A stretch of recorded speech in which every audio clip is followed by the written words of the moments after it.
Roberto Barroso, presidente do STF, fala nesse momento. Vamos acompanhar. Da manhã de hoje, o diretor-geral da Polícia Federal, Andrei Rodrigues, informou que o autor do atentado mantinha um grande número de explosivos na casa alugada por ele em Ceilândia, que foi alvo de operação policial. Uma gaveta que felizmente foi aberta por um robô antibombas gerou uma grande explosão. Ninguém se feriu, mas o episódio mostra o nível de periculosidade das pessoas com as quais estamos lidando. E eu queria aqui, muito especialmente, cumprimentar os agentes de segurança e da Polícia Judicial do Supremo Tribunal Federal pela atuação correta e corajosa, bem como a Polícia Federal e a Polícia do Distrito Federal pela presteza e empenho com que trataram do assunto. Esse episódio de ontem se soma ao que já vinha ocorrendo no país nos últimos anos. Em fevereiro de 2021, um deputado divulgou um vídeo com discurso de ódio, ofensas e ameaças aos ministros do Supremo Tribunal Federal, num grau inimaginável de grosseria e incivilidade. Em outubro de 2022, um parlamentar, notório por esquemas variados, desrespeita a ordem do Supremo Tribunal Federal e ataca os policiais federais com fuzis e granadas. Disse que fazia isso em nome da liberdade. Em outubro de 2022, uma parlamentar persegue de arma em punho um cidadão que havia se manifestado criticamente, em tom, aliás, muito menos grave do que aquele a que todos nós víamos sendo submetidos. Ao longo dos meses de novembro e dezembro, após bloqueio de estradas, milhares de pessoas acamparam nas portas de quartéis por todo o país, pedindo desrespeito ao resultado das eleições e golpe de Estado. Muitos deles insuflados pela afirmação criminosamente mentirosa de que teria havido fraude nas eleições. No dia 8 de janeiro de 2023, milhares de pessoas, mancomunadas via redes sociais e com a grave cumplicidade de autoridades, invadiram e depredaram a sede dos três poderes da República. Relativamente a esse último episódio, algumas pessoas foram da indignação à pena, procurando naturalizar o absurdo. Não veem que dão um incentivo para que o mesmo tipo de comportamento ocorra outras vezes. Querem perdoar sem antes sequer condenar. A gravidade do atentado de ontem nos alerta para a preocupante realidade que persiste no Brasil. A ideia de aplacar e de deslegitimar a democracia e suas instituições, numa perspectiva autoritária e não pluralista de exercício do poder, inspirada pela intolerância, pela violência e pela desinformação. Reforça também e, sobretudo, a necessidade de responsabilização de todos os que atentem contra a democracia. Cabe a pergunta: onde foi que nós nos perdemos nesse mundo de ódio, intolerância e golpismo? Por que subitamente se extraiu o pior das pessoas? Pessoas com visões diversas podem ter respostas diferentes para esse fato, para essa pergunta. Porém, mais do que procurar os inspiradores dessa mudança na alma nacional, o que nós precisamos é fazer o caminho de volta à civilidade e ao respeito mútuo. Superar essa crença primitiva de que quem pensa diferente de mim só pode ser um cretino completo a serviço de alguma causa escusa. A vida não deve ser vivida assim. A sociedade brasileira é plural, o Supremo Tribunal Federal é plural. Aqui estão pessoas que pensam de modo diferente acerca de muitos temas, mas nós nos tratamos com respeito e consideração e estamos todos irmanados nos valores que nos unem como nação e que se encontram na Constituição. E, por evidente, a não violência é um deles. A democracia, como sempre digo, tem lugar para conservadores, liberais e progressistas. Somos todos livres e iguais. Só não há lugar para quem não respeita as regras da própria democracia, para quem não respeita os direitos fundamentais dos outros, para quem pensa que a violência é uma estratégia de ação. Uma causa que precisa de ódio, de mentira e de violência não pode ser uma causa boa. Repito, ninguém tem o monopólio da verdade, ninguém tem o monopólio da virtude, nem tampouco do amor ao Brasil. Amanhã, nós celebramos a proclamação da República. É uma boa hora de renovarmos nossos votos e nossas crenças nos valores republicanos. É uma boa hora para um novo recomeço, cada um pensando de acordo com suas convicções, mas sem desqualificar ou agredir quem pensa diferente. Uma pequena revolução ética e espiritual é o que estamos precisando. O Supremo Tribunal Federal, com sua função constitucional de guardião da Constituição, continuará a simbolizar os ideais democráticos do povo brasileiro e a luta permanente pela preservação da liberdade, da igualdade e da dignidade de todas as pessoas. O episódio de ontem será apenas mais uma cicatriz na história, uma história de superação e progressiva construção de um país melhor e maior. Em nome do Tribunal, queria agradecer a solidariedade de todos os que assim se manifestaram e, de novo, fazer esse apelo a toda a sociedade brasileira por um novo recomeço, com civilidade, com respeito, com a capacidade de divergir sem precisar desqualificar quem pensa de maneira diferente.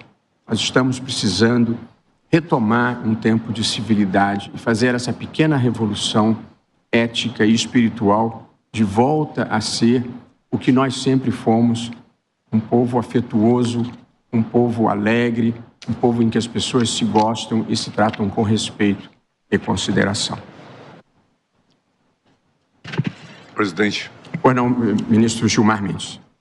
Senhor presidente, ministro Luiz Roberto Barroso, eminente ministra Carmen Lúcia, eminentes ministros, senhor Procurador-Geral da República, senhoras e senhores. Como Vossa Excelência acaba de destacar, presidente, o ocorrido na data de ontem merece a atenção de todos nós. A explosão de um carro nas proximidades da Câmara dos Deputados e do Supremo Tribunal Federal e a tentativa de um homem que veio a falecer atingir a corte com explosivos configuram mais um ataque às instituições democráticas de nosso país. Em redes sociais, ao que se diz, o cidadão atacava o Supremo e difundia teorias da conspiração contra autoridades, deixando claras as suas intenções.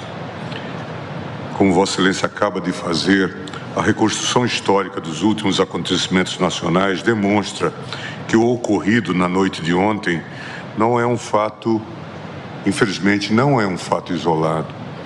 Muito embora o extremismo e a intolerância tenham atingido o paroxismo em 8 de janeiro de 2023, a ideologia rasteira que inspirou a tentativa de golpe de Estado não surgiu subitamente.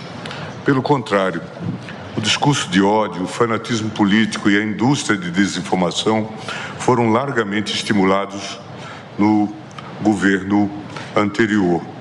Fruto de um sectarismo infértil, o radicalismo político graçou nas eleições de 2018, em uma campanha caracterizada pela ampla utilização das redes sociais para a difusão de ódio, ataques pessoais e fake news. Com o encerramento das eleições e a instalação de um novo governo em 2019, essa estratégia influenciou não apenas a comunicação oficial do Palácio, do Planalto, como também o discurso dos apoiadores, que radicalizaram o debate político mediante criminalização da oposição, desprezo à alteridade e ataques sistemáticos às instituições de controle que cerraram fileiras contra essas práticas, como a Justiça Eleitoral e a Suprema Corte. Símbolos e feriados nacionais foram sequestrados com objetivos eleitorais. Bom, acompanhamos então a fala completa do presidente do STF, Luiz Roberto Barroso, se manifestando sobre essas explosões na Praça dos Três Poderes ontem em Brasília. Mais essas explosões hoje na casa do autor desses atentados à bomba. Ouvimos um trechinho também da fala do decano do STF, ministro Gilmar Mendes. Vamos então às análises com as nossas debatedoras. Cíntia, eu queria enfatizar com você, não à toa, esse discurso do presidente do STF. Com todo cuidado, ele segue o que disse mais cedo o ministro Alexandre de Moraes. Essa ideia de que não estamos falando de um caso isolado, de um ato isolado. Gilmar Mendes também chegou a falar sobre isso, né? Talvez não haja uma conexão direta e palpável, mas há uma conexão nesse contexto de radicalização que a gente tem vivido nos últimos anos, de polarização, de construção de discursos de uma forma muito enfática contra as instituições, contra o STF. Então, Barroso coloca isso no mesmo cesto. Isso significa que, apesar de ele talvez não ter ainda recebido o inquérito da Polícia Federal, caminhamos para investigar esses fatos, talvez não no mesmo inquérito, mas de forma paralela com os atos de 8 de janeiro? Olha, Lívia, me parece que esse é o rumo da prosa, como se diz no interior, né? Mas eu concordo em partes com o discurso do ministro Barroso, quando ele diz que a gente precisa dar um passo atrás e a gente precisa entender onde é que as coisas se perderam e que a gente, talvez, como sociedade, nós precisamos recuperar aquilo que nos faz um país, né? Aquilo que nos torna únicos, embora num país de dimensões continentais.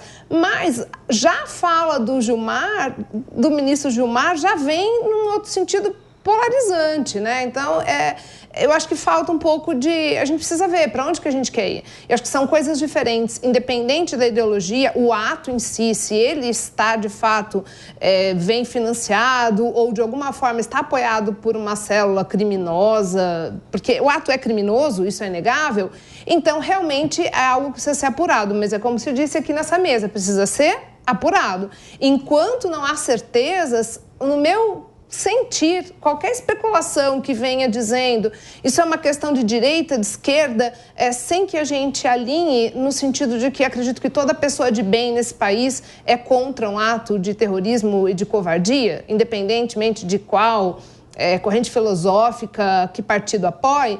Eu só acho que esse discurso ele não agrega, ele polariza ainda mais. Então, o discurso do ministro Barroso foi um pouco mais agregador, mas do ministro Gilmar eu acho que já é quase que algo conflitante com o discurso anterior. Então, a gente precisa ver para onde que a gente quer ir, né? Porque daqui a pouco nós estamos de novo com esses ânimos acirrados e com chance de que isso só piore. Eu ainda acho que vai piorar. Mas eu, particularmente, sou uma pessoa pacífica e entendo que é possível que os dois lados se conversem, que há pautas que são comuns e acho que a paz, o respeito às instituições são pautas em comum.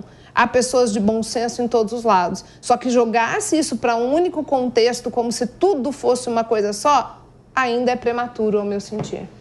Eliana, e ele voltou a falar também do projeto de lei da anistia, sem talvez usar estas palavras, mas foi muito claro que é preciso responsabilizar todos que atentem contra a democracia brasileira. Para mim, um claro recado a esse projeto de lei da anistia engavetado e agora indo para a última gaveta do armário do Congresso. Mas eu acho que alguns cuidados nós temos que tomar. Eu estava aqui enquanto ele falava, inclusive, lendo, quando foi criada a lei do terrorismo, né? A lei 13.260, eu estava lendo um artigo que fala exatamente que é o artigo 2º. O terrorismo consiste na prática, né, por um ou mais indivíduos, etc. Mas tem um parágrafo, que é o parágrafo 2º, que diz assim: o disposto neste artigo não se aplica à conduta individual ou coletiva de pessoas em manifestações políticas, movimentos sociais, sindicais, religiosos, etc., etc.,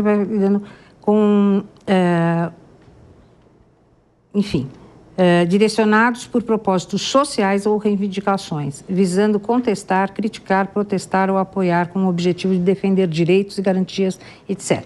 Isso fica aqui uma dica para quem quiser ler. O que acontece? Eu acho que o ministro Barroso ele foi ponderado nesse momento. Eu acho que ele fez um discurso bem ponderado, diferentemente do que eu, pelo menos, entendi pelo discurso da manhã. Mas eu achei que o discurso dele foi ponderado no seguinte nós vivemos numa democracia. Nós precisamos estabilizar esta democracia. Ao mesmo tempo que nós precisamos estabilizar esta democracia, em que o Supremo começa a falar da lei da anistia, né, da possível lei da anistia, eles têm que deixar para o Congresso Nacional decidir isso. Não é o Supremo que ditará as regras ao Congresso de qual o melhor momento da anistia. Claro que tudo tem um momento político, claro que tudo vai ter a sua hora política, mas não neste momento tentar fazer essa vinculação porque é muito perigosa. Uma outra coisa que eu entendi aqui é que os dois ministros aí fizeram uma retrospectiva, né, dos acontecimentos, enfim. Então eu queria ponderar duas coisas. Eu acho, no caso, posso estar erradíssima, do Jefferson, que ele teve uma motivação momentânea dele naquele momento, que não dizia respeito à nacionalização, mas uma coisa pessoal dele que ele estava vivendo quando ele disparou contra a Polícia Federal, enfim, aquelas coisas todas. Por outro lado, a Zambelli também teve um momento pessoal dela. Claro que ela prejudicou extremamente, né, toda uma campanha política da qual ela não fazia parte, digamos assim, do ponto de vista ideológico, mas não pessoal, e ao final, né, por um descabido desmando da cabeça dela, porque claro que é um ato de violência, e claro que ela não poderia sair empunhando a arma no meio da rua, mas fez de forma inadequada, eu também entendo como um ato dela próprio. Agora, eu acho que ninguém fez nessa retrospectiva um ato que foi também, para mim, se for assim, de terrorismo e que até hoje ninguém sabe quem foi, que é do Adélio Bispo, em 2018, contra o Bolsonaro com uma facada. Vou repetir de novo, não sou bolsonarista. Mas fica a dica aqui que nessa retrospectiva esqueceram desse fato. Ellen, tem alguma coisa para dizer, né? Tenho. É que quando você pontua, Eliana, a questão do Adélio, me parecem casos muito desconexos pelo seguinte sentido. O Adélio era uma pessoa que, quando você ouviu ele nas entrevistas e tudo mais, ele não conseguia conectar frases, né? Ele não conectava frases. É diferente, por exemplo, deste senhor que ontem acabou morrendo, que tinha ali um discurso muito bem colocado, né, nas suas mensagens, que vinha trazendo já há alguns anos, chegou a ser candidato por um partido, pelo PL. Mas até esse momento nós não sabemos como é que foi essa história desse atentado contra o o que eu estou colocando, candidato. O Adélio, né, já foi investigado, a Polícia Federal investigou isso uma vez, revirou, etc. Né? E a gente entendeu que era uma pessoa com um certo discurso que não conseguia conectar frases, que havia ali uma doença realmente, né, clara. Mas não deixa de ser um atentado e não deixa de ser um fato grave, sim, agressivo, que ninguém reportou nessa sequência que eles estão vendo. Considero, sim, mas eu tendo a discordar de você no sentido de que quando a gente vê o caso do Adélio, foi um caso investigado e que ficou muito claro que ali a gente tinha uma pessoa realmente com um CID, né? Com o CID. Considerado inimputável, inclusive. Agora, os recortes que os ministros trouxeram aqui, daquela Zambelli, Roberto Jefferson, né? Aí a gente está falando de parlamentares que têm a instituição, que estão na instituição e que corroboraram para esse estado das coisas. Muito embora, concordo aqui com as duas, quando vocês pontuam, que a gente vai ter que investigar o que aconteceu ontem para saber o quanto as coisas estão conectadas. Mas o que mais me chamou a atenção nesses dois discursos aí é uma questão que está posta para a gente. O Barroso trouxe aquele discurso que a gente vem ouvindo há muito tempo. Olha, a democracia aceita conservadores e liberais, mas não aceita a violência, que a gente concorda, mas eu acho que está para além o nosso desafio como democracia. Eu acho que o nosso desafio como democracia está muito mais próximo do que o historiador James Hunter fala no Democracy and Solidarity, acho que não tem em português ainda esse livro, que é assim: a nossa grande crise é como que a gente mantém uma sociedade coesa, com interesses mútuos pautada no que nos unem, quando ela está muito diversa culturalmente, religiosamente. Quando a gente olhava anos atrás, quando você funda, por exemplo, Estados Unidos, nós mesmos, nós tínhamos uma sociedade que, pelo menos quem estava ali fazendo os valores, estava muito mais coeso, muito mais próximo, muito mais igual. Isso não é mais a realidade dos dias de hoje, não é mais como a gente vive. E aí a democracia não está conseguindo dar respostas. E ao não estar conseguindo dar respostas, nós temos movimentos extremos sendo alimentados. E aí sim, quando o Barroso diz ali, deixa eu pegar aqui as palavras corretas para não fazer nenhuma, né? Quando o Barroso diz, e eu acho que aí é a pergunta correta que ele pontua para a gente aqui neste momento, que ele fala, né? Onde foi que perdemos a luz da nossa alma afetuosa, alegre e fraterna para a escuridão do ódio, agressividade e violência? Estamos importando mercadorias espiritualmente defeituosas de países que se desencontraram na história. Eu acho que é por aí. Eu acho que é nesse momento que a gente está precisando olhar e dar respostas. Não temos essas respostas. Não temos essas respostas. E não ajuda quando quem tem instituição começa a querer alimentar um lado ou outro, politizar um lado ou outro. Não ajuda, porque a gente está num momento muito nebuloso, sem respostas concretas. Nenhum país está conseguindo dar, nem a União Europeia consegue dar, nem os Estados Unidos consegue dar, nem nós aqui na América Latina conseguimos dar. E alimentar isso, politizar mais ainda isso, parece que piora a situação. Concorda que a evolução da sociedade abre espaço para esses diferentes discursos, mas que como sociedade, como democracia, não estamos preparados para lidar ainda mais com essa forma violenta de fazer com que novos discursos se sobressaiam?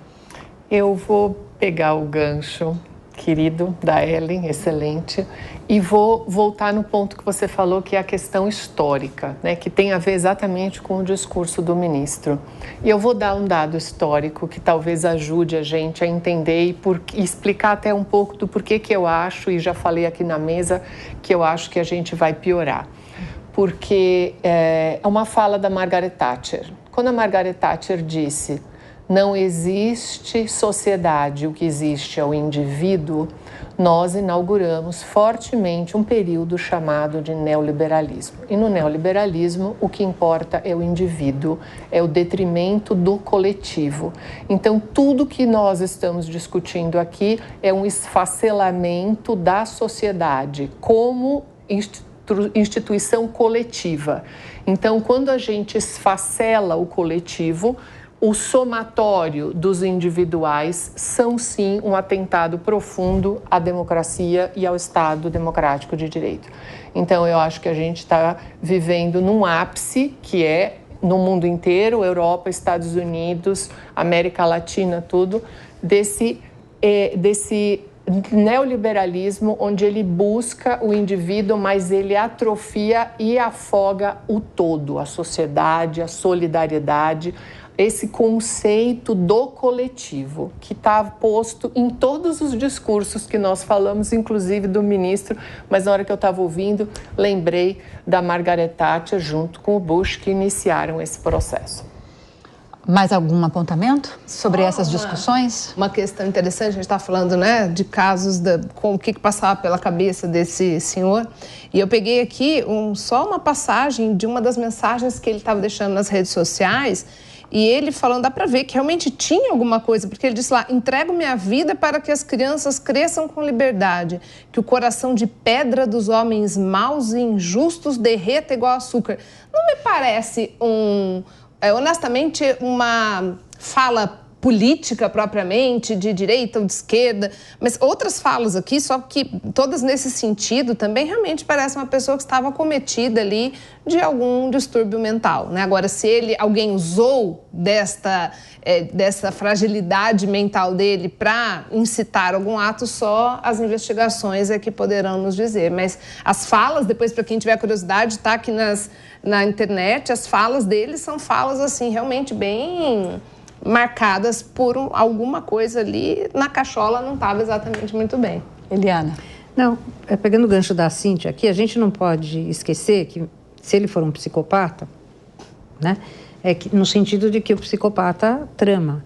Ele articula por meses, se tiver que articular, ele programa, ele premedita a ação dele. Então, mesmo dentro de uma doença mental, dentro de uma psicopatia, não foi algo que surgiu nesse minuto, né? Assim, de um dia para o outro. Uma ação planejada e coordenada, mas não deixando a possibilidade dele ser um doente mental. Que ele colocou várias, antecipando assim isso. A falta de coerência, mas sim, indica que talvez seja mesmo.